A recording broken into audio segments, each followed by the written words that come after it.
Okay, welcome back to Chapter 5, Section 3, Enthalpy.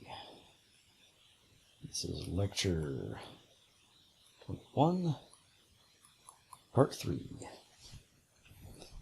So you may have noticed a couple of strange-looking reactions. Those were something like this. H2, O2, gas, 1/2, H2O, gas. They look like this. The thing that was odd was this guy right here. Because ordinarily you are not supposed to put in a fractional coefficient. You're supposed to have whole number coefficients. Reduced, yes. Fractional, no. The reason that it's at all acceptable in this case is because what we're looking at is a formation reaction. So this is a special kind of reaction in which you make a substance and it has 1 mole. You make it from the pure elements. Okay, so you're making 1 mole of a substance from the pure elements. So you need to go ahead and make these whatever they need to be in order to get just 1 mole of your product. And this has a special sort of symbol, delta H sub F, and that is the enthalpy of formation. So you can get a formation reaction for any substance you care to name. For example, 6 carbon solid graphite plus 6 hydrogen gas plus 3 oxygen gas yields C6H12O6 solid. Okay? And that would have its own delta H of formation. Now, the reason I wrote this is because an enthalpy of formation, the substance is always made from the most stable allotrope of the element.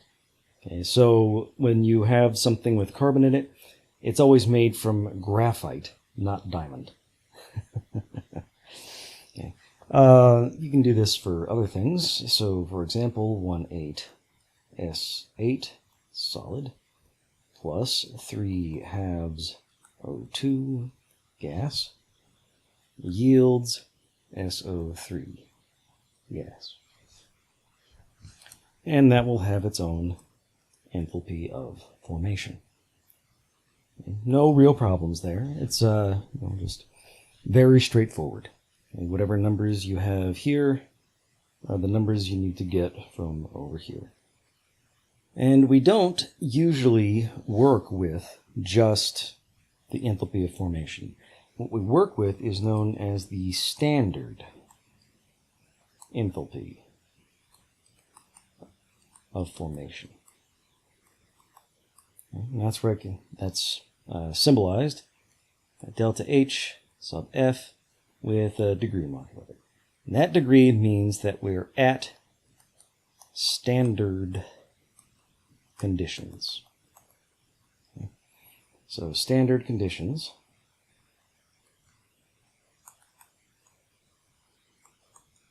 means 25 degrees Celsius. That's 298 Kelvin. That's just room temperature. And 1 atmosphere of pressure. Okay. So standard conditions just means the regular conditions for most people living at sea level. Okay.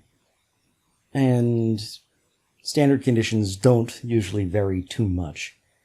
Or the conditions that you encounter don't usually vary too much from these in the normal course of events. And so that gives us things like 2 iron solid plus 3 halves oxygen gas yields iron 3 oxide solid with the standard enthalpy of formation. And the units on this guy are kilojoules, rarely it might be joules, per mole. Because it's very straightforward. You always produce 1 mole of your product with a enthalpy of formation.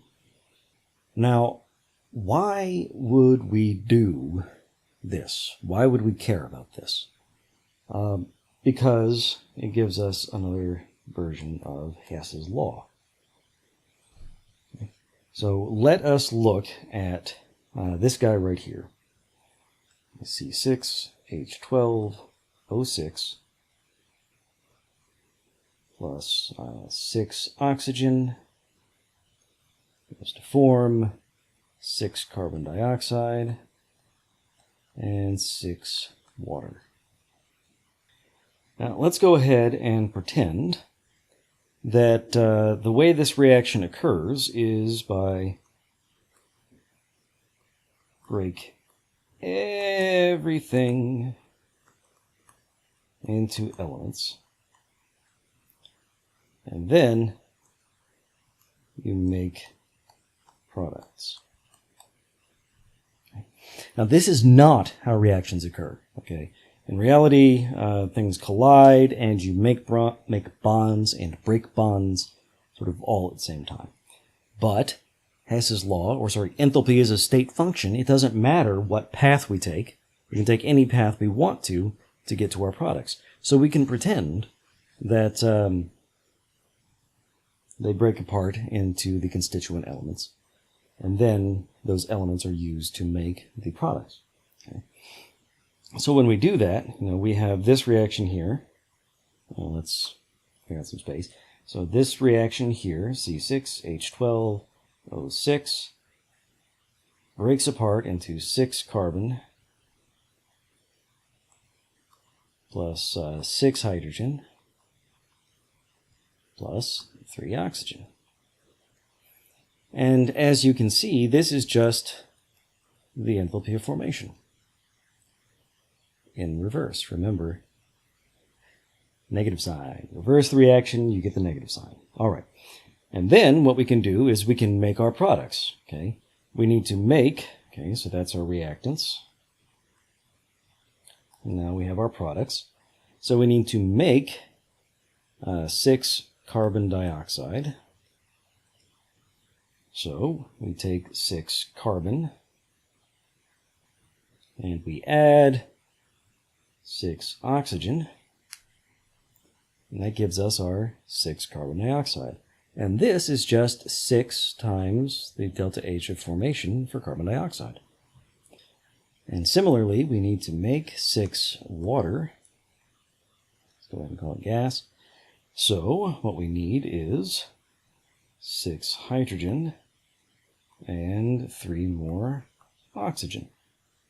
But that is more oxygen between the 3 and the 6. That's more oxygen than we produced here. Well, remember that we had our 6 oxygen as part of the balanced reaction. That's perfectly acceptable, to have more of a pure element coming in. Okay. So when we add these 3 reactions together, by the way, this is just 6 times the enthalpy of formation for water. So when we add these reactions together, this is what we get. These 3 oxygen cancel those 3. These 6 oxygen stick around. The 6 hydrogen cancel. The 6 carbon cancel. And that leaves us with C6H12O6 plus 6 oxygen goes to form 6 CO2 plus 6 H2O. And the enthalpy of reaction under standard conditions is just equal to these 3 enthalpies of formation added together. So 6 delta H of formation for CO2 plus 6 times the enthalpy of formation for H2O minus the enthalpy of formation for, well, just sugar, C6H12O6. So if you have those numbers on hand, which, there are lots of tables that have those numbers, you can just look those numbers up, multiply, subtract, and so on, and you can get the enthalpy of reaction. It won't be perfect, but it will be a very good approximation. And you can do this with any reaction you care to name, so long as you can find, a table with the enthalpy of formation for your reactants and products. And this is the general form that this version of Hess's law looks like. Delta H of reaction is equal to this. Now, this right here is the Greek letter sigma. It is a capital sigma. Okay. And what it means is sum. Okay, so you take everything that follows it, in parentheses, I should say, and you add them all together. Okay, so if you're at all used to working with spreadsheets, you might remember something like sum of A1 to A15. Okay, it means pretty much the same thing. Okay, you just take the sum of everything in the parentheses. So you take each product. Okay, so it's the delta H of formation. Let me be specific here. So you take each product, you multiply it by its stoichiometric coefficient, and then you add them all together.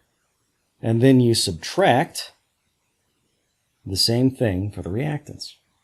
And that's exactly what we saw with the example we just did. Okay? We took the sum of 6 times delta H of formation for CO2 and 6 times the delta H of formation for H2O. And then we subtracted 1 times the delta H of formation for sugar plus the 6 times the delta H of formation of oxygen. You probably don't recall oxygen. If you were to rewind the video, you would not see it showing up at all. And that's because delta H of formation of an element is 0. Just by definition, the delta H of any element, the delta H of formation, is always equal to 0 at standard conditions. You're allowed to do that. It works perfectly well. So that's why we didn't see that, because 6 times 0 is just 0. Okay? It didn't show up. So you can do this for any sort of reaction. So, for example, rust, solid, plus aluminum, solid, yields aluminum oxide, solid, and iron, liquid. Okay. So, if you're going to do this in terms of Hess's law, okay, first off, you'd have to balance that, simple enough.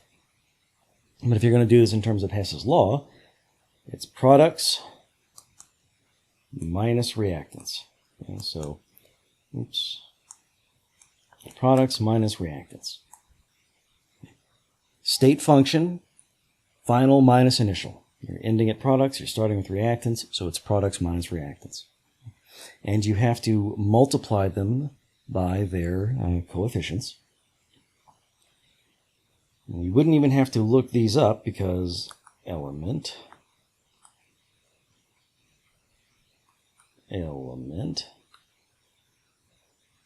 nope, I'm going to go ahead and leave that one off. Okay. Because this is not in its elemental form, because iron is not naturally a liquid at room temperature. Sorry about that. So we have to change this to solid. We let the iron cool down.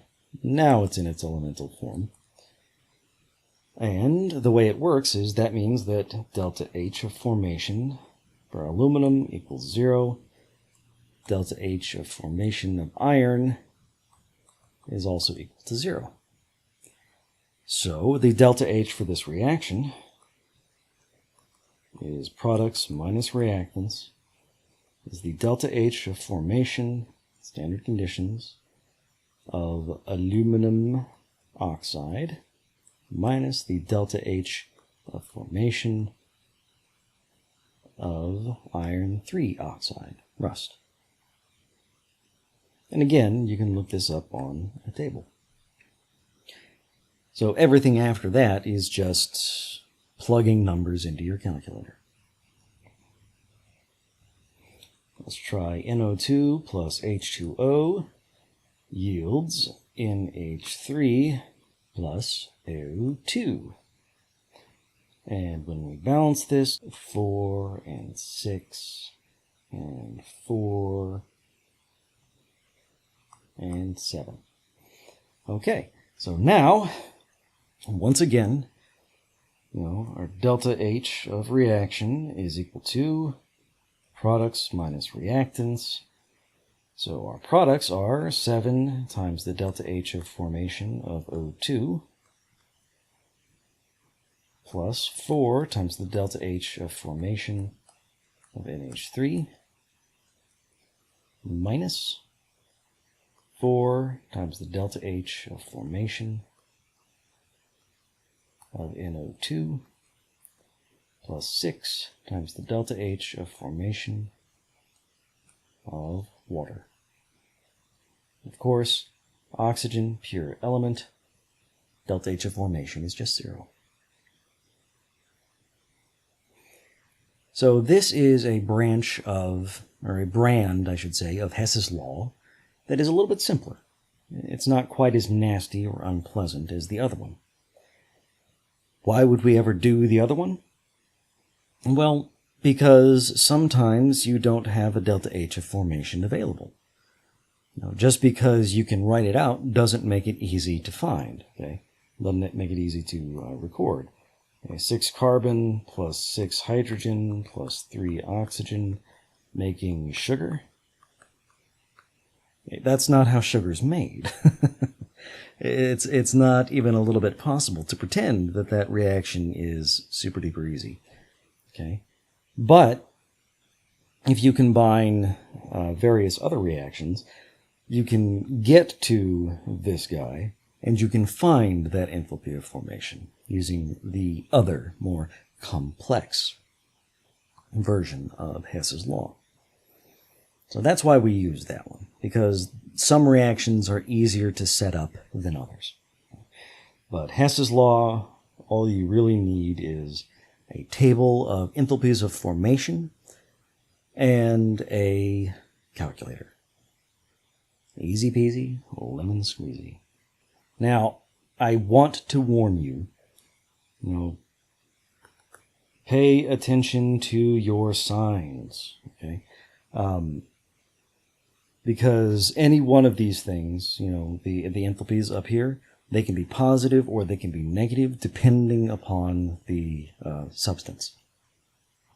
So you'll have negatives among the products, positive among the products, negatives among the reactants, positives among the reactants, and then you have this negative sign here, products minus reactants.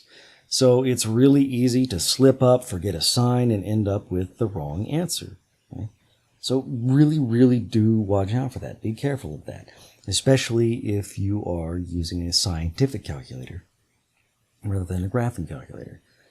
Because when you're trying to write everything out in one line, say, it can be easy to lose track of those things. Okay? So careful, careful, careful, careful, careful. And also pay attention to your coefficients. Your coefficients make a big difference in this sort of thing, so your reaction has to be correctly balanced in order to make it possible for you to do this. And you have to include the coefficients in your math down here. Okay? If you forget your coefficients, then you're not going to get the right answer. Okay? A little bit harder to lose those than it is to lose a negative sign, but just figured I'd throw that out there. Okay. And that does it for this lecture. That does it for Unit 2. Good luck with the classwork. I will, of course, be more than happy to hold your hand through some of those. I'll help you out with that. But practice, practice, practice. And good luck on the test. I'll see you again in Unit 3.